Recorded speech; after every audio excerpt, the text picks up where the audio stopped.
Hola, soy la doctora Paz Cañadas Castillo, directora técnica de I+D+I de Microbiología Molecular en SYNLAB. Antes de empezar, me gustaría dar las gracias a los organizadores de este fórum por haberme invitado a hablar sobre perspectivas futuras y en concreto sobre el estudio de posibles biomarcadores de progresión de las lesiones. En esta diapositiva vemos la historia natural, desde un cervix no infectado hasta el desarrollo del cáncer. Esto ya os lo han explicado todos mis compañeros que han hablado anteriormente. En esta línea temporal de la historia natural tenemos dos posibilidades de prevención. Una es mediante la vacunación en mujeres que no han sido expuestas todavía al virus del papiloma humano, como también la vacunación de mujeres, aunque hayan ya estado expuestas al virus. Y un segundo punto es el cribado de las lesiones. Por otro lado, con respecto a los factores de riesgo, ya mis compañeros os han hablado de lo que significa la exposición al virus del papiloma humano y cómo se realiza esta. También nos han hablado de las técnicas que tenemos para el genotipado del VPH, qué significa la persistencia del VPH, así como en la última charla la doctora Nicolás nos ha hablado de la significancia clínica que tiene el conocimiento específico del tipo viral.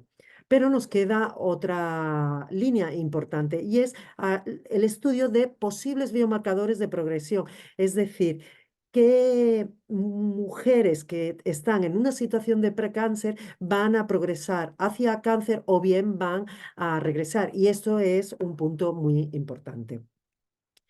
Como bien sabemos, el manejo de CIN2 y CIN3 actualmente es mediante tratamientos conservadores, en los cuales es un tratamiento expectante en el que se hace una más citologías, test de HPV, se realiza colposcopia o directamente podemos ir a un tratamiento quirúrgico. Pero bien, ¿qué sabemos? Que las tasas de regresión en los casos de CIN2 están entre un 44 y un 50%, mientras que la progresión es solamente de un 5%. En el caso de CIN3, las tasas de regresión están en un 32%, mientras que la progresión es solo del 12 al 31%. Esto nos está indicando que los tratamientos en las lesiones CIN2 o CIN3 están conduciendo a un sobretratamiento. Es por ello que es importante tener la posibilidad de tener biomarcadores que nos permitan dilucidar de aquellas mujeres que están con una lesión, cuáles de ellas van a progresar a cáncer y cuáles de ellas van a regresar, de forma que no va a haber un aumento del sobretratamiento. Así pues, vamos a hablar primero de la metilación, que es uno de los potenciales biomarcadores de progresión. Y antes de hablar de la metilación, vamos a explicar de una forma muy resumida qué es la metilación. En esta imagen vemos el ADN de una célula normal, que la tenemos descrita con esta barra de color negro. Aquí vemos los genes supresores de tumores, donde se están transcribiendo de forma activa. Mientras que aquí vemos genes en los cuales estarían metilados, que se representa con estas bolitas rojas y es una metilación normal del ADN. En esta situación normal, lo que nos está diciendo es que estos genes supresores están de alguna forma controlando estos genes que forman parte de la línea carcinogénica. Por lo tanto, que están inhibiendo esta transcripción de estos genes que van a entrar dentro del desarrollo del cáncer. ¿Qué ocurre en un ADN de una célula cancerosa? Pues lo que vamos a tener es que en estos genes supresores van a estar metilados, es decir, va a haber una hipermetilación. Esta hipermetilación lo que va a hacer es que no se pueda transcribir estos genes y por lo tanto lo que va a suceder es que vamos a perder el control de los genes supresores sobre esos genes que forman parte del desarrollo del cáncer y quedarán activados para dar lugar a todo este proceso carcinogenético. Esto quiere decir que el estudio de la hipermetilación, tanto en los genes del huésped como en los genes del virus, nos van a permitir modular si realmente estos nos sirven para saber si una mujer va a progresar o no va a progresar en esta línea hacia el desarrollo del cáncer. Para empezar, nos vamos a cuestionar dos cosas. Primera, ¿podemos usar el test de metilación como test de triaje de mujeres VPH positivas con lesiones de bajo grado?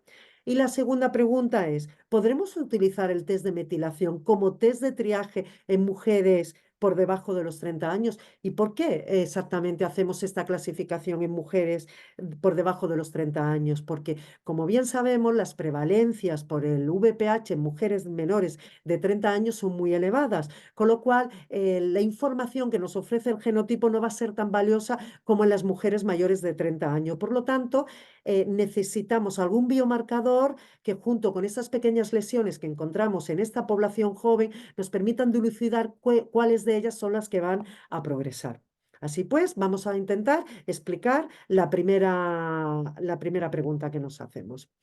Esto es un estudio en el cual hacen el estudio de genotipado y metilación, intentan ver qué información nos están dando con respecto al el riesgo absoluto de CIN3+. Aquí lo que vemos es que el riesgo para una mujer que es HPV positiva por tipos de alto riesgo está alrededor del 20%. ¿Qué vemos? Que si estos tipos es el VPH 16, 18, este riesgo sube acercándose al 30%. Sin embargo, si no es el resto de tipos de alto riesgo, no siendo el 16 y 18, baja casi al 10%. Así pues, como la doctora Nicolás nos ha mostrado anteriormente, solamente saber el genotipado ya nos está permitiendo estratificar cuál es el riesgo de una mujer de progresar a cáncer. Sin embargo, si unimos el resultado del genotipado más el análisis de metilación, ¿qué es lo que vemos? La primera situación en la que veíamos que era un VPH 16 y 18, donde el riesgo era cercano al 30%, si la mujer encontramos una metilación positiva, vemos que drásticamente sube hasta el 40%, es decir, que aumenta mucho su riesgo absoluto de desarrollar cáncer. Mientras que, aún siendo VPH 16 y 18, si la metilación es negativa, baja por debajo del 20%. Es decir, ya nos está permitiendo estratificar dentro de las mujeres que son 16 y 18, las que tienen metilación positiva de las que tienen metilación negativa. En el caso de mujeres que son positivas para tipos de alto riesgo, que no son el 16 y el 18, vemos una figura igual. Las mujeres que tienen metilación positiva se acercan al 30%, mientras que las que tienen metilación negativa se acercan al 5%. Así pues, ya podemos ver en esta línea que la metilación positiva ya nos está permitiendo, junto con el genotipado, estratificar cuáles son aquellas mujeres que van a progresar a cáncer. Sí, pues la respuesta es sí, nos ayuda la metilación como triaje en mujeres VPH positivas, pero siempre combinando la metilación y el genotipado, porque son dos factores que nos van a permitir la estratificación de las mujeres para el riesgo de CIN3+. Ahora vamos a responder a la segunda pregunta. ¿Podemos utilizar el test de metilación como test de triaje en mujeres por debajo de 30 años? Bien, este es un estudio en el cual realizan lo que se le llama la clasificación S5-metilación. Se les llama S5-metilación porque lo que se hace es estudiar la metilación en el gen humano EPB41L3 y en las regiones L1 y L2 de los tipos virales 16, 18, 31 y 33. Este estudio es muy bonito, comprendía 149 mujeres con CIN2 cuya media de edad eran 26 años. En el seguimiento de 2 años se pudo ver que 25 progresaron a CIN3, 88 regresaron y 36 persistieron en un CIN1 y CIN2. Y bien, ¿cuáles fueron los resultados con respecto a la metilación? Pues aquí lo podemos ver. Vemos que hay una significancia estadística con respecto a cuando vemos regresión frente a progresión. Y el ratio es de 4,8 veces más. Cuando hacemos la misma estudio para regresión, persistencia versus progresión, también vemos que es significativo y que los ratios es de 4,5. Así pues, ya estamos viendo que hay una diferenciación y que nos permite estratificar el conocimiento de la infección de estos virus con una metilación en este gen humano. Este es otro estudio donde utilizan también otro método de metilación que es el Kiasure. El Kiasure es un método de metilación que solo va a medir la metilación en dos genes del huésped. Este estudio se hizo en 198 mujeres en exudados, 252 mujeres superiores a 30 años. Disculpar, eran 198 mujeres con edad inferior a 30 años. También se realizó en lavados, mujeres menores de 30 años y mujeres superiores a 30 años fueron las mismas, y en el estudio Valdez-Creen, que eran 1061 mujeres, todas con edades inferiores a los 3 años. ¿Y qué es lo que podemos ver? Que la sensibilidad para Cintres Plus fue inferior, como podemos ver, del 46, del 38 y del 59 en la población de mujeres con la edad inferior a los 30 años, mientras que la especificidad fue mayor. Por lo tanto, sí que bien, la sensibilidad es menor, pero la especificidad es más alta. Así pues, parece que sí puede ser un test de triaje en mujeres por debajo de 30 años, y que además podría ser un test primario. Como conclusión final, podemos decir que la metilación muestra un gran potencial como posible biomarcador pronóstico para identificar las lesiones SIN2 que van a progresar. El segundo punto que vamos a ver como posible biomarcador de progresión que se está estudiando últimamente es el microbioma vaginal. Pero antes de entrar en cuál es el papel como biomarcador de progresión del microbioma vaginal, me gustaría hacer un repaso de qué es el ecosistema vaginal. Pues es un microsistema que todos sabemos que sufre muchas fluctuaciones durante toda la vida de la mujer, y que está asociado a cambios hormonales, al uso de anticonceptivos, a los productos de higiene personal y a la actividad sexual, disculpad, y que se mueve dentro de un rango que llamamos como un estado sano. Pero ¿qué ocurre? Que las situaciones en las que hay toma de antibiótico, hay infecciones, nos van a llevar a salir de este estado sano, y por lo tanto vamos a estar en lo que llamamos una disbiosis. ¿Pero qué llamamos a un microbioma vaginal sano? ¿Y cómo definimos un microbioma vaginal sano? Pues bueno, es una relación exquisita, simbiótica entre el huésped y la comunidad bacteriana, que está dominada por la especie Lactobacillus. Esta especie, Lactobacillus, favorece un entorno muy ácido mediante la producción de ácido láctico. También producen moléculas como el peróxido de hidrógeno y sustancias antibacterianas. Los lactobacilos también se adhieren al epitelio, impidiendo la adhesión de otros patógenos a las células. Y además, algo que es muy importante, estimula el sistema inmunitario de la mujer. Por lo tanto, es el principal mecanismo de defensa frente a la colonización por microorganismos oportunistas y patógenos. Entonces, estamos delante de un microbioma sano cuando se unen todos estos factores. Cuando estos factores empiezan a desregularse, empezamos a hablar de que tenemos una alta diversidad bacteriana y por lo tanto estamos en el contexto de un microbioma disbiótico. Pero ¿cómo estudiamos los microbiomas disbióticos?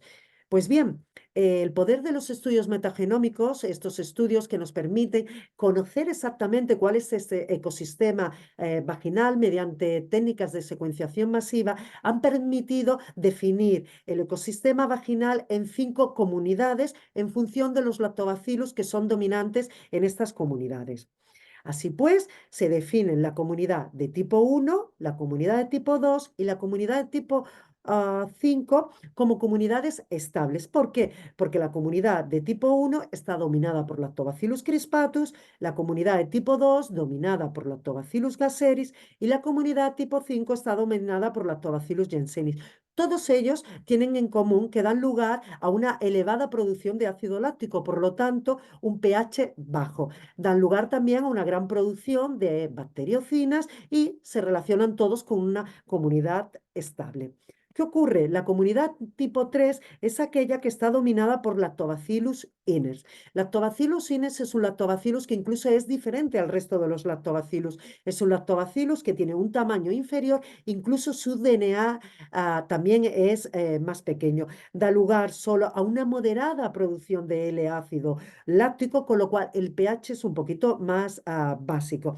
Está asociada a altos niveles de factores proinflamatorios y por eso se dice que es una comunidad inestable. De hecho, lo marcamos en amarillo porque es esa comunidad en la que pasaremos de un estable a una comunidad tipo 4, como vamos a ver a continuación.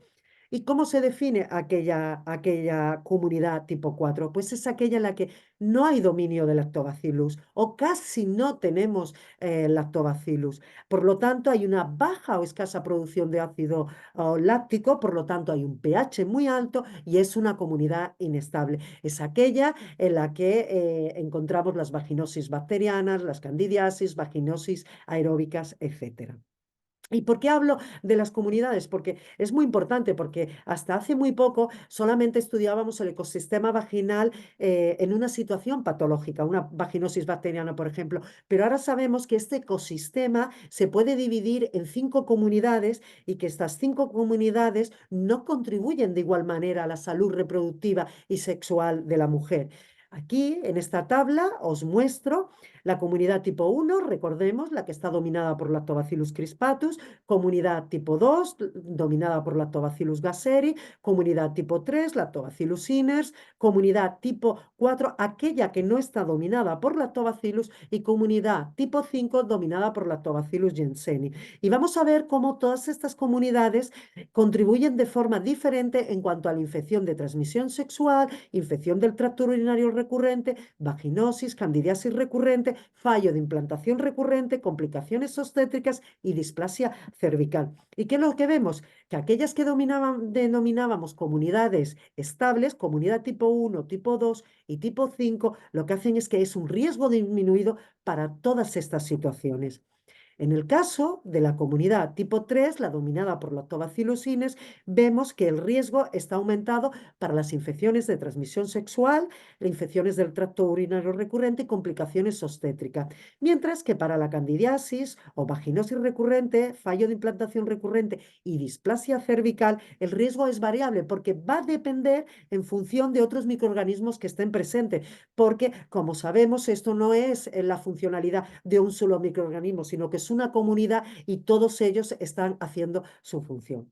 En el caso de la comunidad tipo 4, aquella que no está dominada por lactobacillus, lo que vemos es que el riesgo está aumentado en todas estas situaciones. Ahora nos vamos a centrar más en el papel de estas comunidades en la displasia cervical. Así pues, ¿cuál es el papel del microbioma en la infección y en la persistencia de la infección por VPH? En esta primera imagen, ¿qué vemos? Una situación de una mujer con una comunidad de tipo 1, ya hemos dicho anteriormente que es una comunidad muy estable, con una gran abundancia de Lactobacillus crispatus. Esto da lugar a un moco, este moco no permite que penetren los virus y por lo tanto nos está protegiendo de la infección por el virus del papiloma humano. Pero, ¿qué ocurre si hay una lesión en el epitelio y estamos delante de un ecosistema de comunidad 1? Pues lo que vamos a ver es que el virus puede penetrar en el epitelio, pero que hay una inhibición por parte de la respuesta inmune que no permite que el virus se replique y por lo tanto que se dé lugar a un aclaramiento de la infección. Ya estamos viendo cómo la comunidad de tipo 1 está favoreciendo la limpieza y el aclaramiento de la infección. En el caso de la comunidad tipo 3, recordemos aquella en la que estaba dominada por Lactobacillus iners, recordemos también que estamos en un estado proinflamatorio. Si hay una lesión, el virus puede penetrar y lo que vemos es que el virus puede mantenerse persistente, controlado por la respuesta inmune. ¿Qué ocurre en la situación de una comunidad tipo 4? Hay una infección, aquí se ha perdido el control de la respuesta inmune y por lo tanto el virus puede penetrar, empezar a replicarse, dar lugar a una persistencia del virus y por lo tanto a que se generen nuevas partículas. Así pues, ya vemos que el papel del microbioma vaginal es importante en la infección y en la persistencia de la infección por el VPH y que cada comunidad tiene su papel en esta infección. Ahora ya hemos visto el papel en la infección y en la persistencia, pero vamos a ver cuál es el papel del microbioma en la historia natural de la infección por el virus del papiloma humano. Esta imagen representa aquí cuál es la historia natural, como hemos visto en la primera diapositiva, VPH positivo, si hay persistencia de la infección va a progresar a una lesión y finalmente podría llegar a un cáncer cervical. ¿Qué es lo que vemos aquí representado dentro de estas poblaciones de mujeres VPH positivas con lesiones de bajo grado o con cáncer cervical? ¿Cómo se distribuye el microsistema vaginal, que va mujeres que tienen depleción de lactobacillus o aquellas que tienen dominancia de lactobacillus? Pues que vemos que las mujeres sin lesión con VPH positivos, vemos que el 70% de las mujeres tienen un lactobacillus dominante. Esto a priori vemos que es una situación que parece favorable, mientras que ya tenemos un 30% de mujeres con una depleción de lactobacillus. Esto ya nos pone en alerta de que probablemente estas mujeres podrán progresar hacia una lesión cervical. En el caso de las mujeres con una lesión intraepitelial, lo que vemos es que ya solo un 30% de ellas tienen dominancia del lactobacillus, mientras que el restante 70% ya hay una depresión del lactobacillus. Y finalmente vemos que en los casos de cáncer cervical lo que vemos es que la mayoría hay una depresión del lactobacillus. Por lo tanto, ya vemos que esa figura de control de las infecciones se ha perdido. Bien, esto es en cuanto a depleción o dominancia de los lactobacilos, pero si esta misma imagen la llevamos para ver cuál es el estudio de las comunidades tipo 1, 3 y 4, ¿qué vemos? En las mujeres, VPH positivos, con una citología negativa, este 70% que teníamos de lactobacillus dominante, ahora lo que vemos es que un 40% de estas mujeres lo que tienen es un CTS de tipo 3. Recordemos, aquel que ya es un estado proinflamatorio y que va a permitir que el virus pueda penetrar y empezar a replicarse, mientras que solo un 30% de ellos mantendrá esa comunidad de tipo 1 que va a evitar la infección. En el caso de las mujeres con lesiones, ¿qué es lo que vemos? Que este 25-30% que teníamos de dominancia de lactobacillus se mantiene dominante de lactobacillus, pero fijaros, la mayoría de ellos ya es con un lactobacillus en comunidad tipo 3, que corresponde a lactobacillus innes. Y en el caso del tipo comunidad tipo 4, los cánceres cervicales, lo que vemos es que la mayoría, como antes, era una comunidad tipo 4 y este poquito que era un lactobacillus dominante corresponden todos ellos a una comunidad tipo 3. Así pues, sí que vemos que parece que existe un papel importante del microbioma en la historia natural de la infección. Aquí os presento un estudio longitudinal en el cual valoraron a lo largo del tiempo mujeres que eran VPH positivos en tiempo basal. Aquí vemos que tenían dominancia de lactobacillus y que esta dominancia de lactobacillus era para la comunidad tipo 1. Por lo tanto, estamos delante de un predominio de lactobacillus crispatus. El otro grupo de mujeres eran mujeres con depleción de lactobacillus y con una comunidad tipo 4, una diversidad microbiana en la que no hay apenas lactobacillus. La siguieron durante 6 meses y ¿cuáles fueron los resultados que encontramos? Que en las mujeres con comunidad tipo 1, en la que había dominancia de lactobacillus crispatus, hubo ausencia de anomalías citológicas, mientras que en las mujeres con comunidad tipo 4, en la que había depleción de lactobacillus, había presencia de lesiones intraepiteliales. Así pues, las conclusiones a las que llegaban era que el microbioma con dominio de lactobacillus y en especial de lactobacillus crispatus se asocia a un microbioma estable y a la no progresión de la lesión, que el incremento de la abundancia de Gardnerella vaginalis, Satopobium vaginalis, en realidad de una alta diversidad microbiana, se asocia a la progresión de la infección. Con lo cual se hacen una pregunta, ¿podría ser el microbioma vaginal un valioso biomarcador y predictor del comportamiento de la enfermedad por la infección de tipos de alto riesgo de VPH? Con aplicación en las estrategias de prevención del cáncer de cuello uterino y en el tratamiento de las lesiones de bajo grado. Pues bien, esto es una pregunta que es muy interesante, se está estudiando y se está publicando mucho en esta línea y lo que necesitamos es muchos más estudios longitudinales. Muchísimas gracias a todos.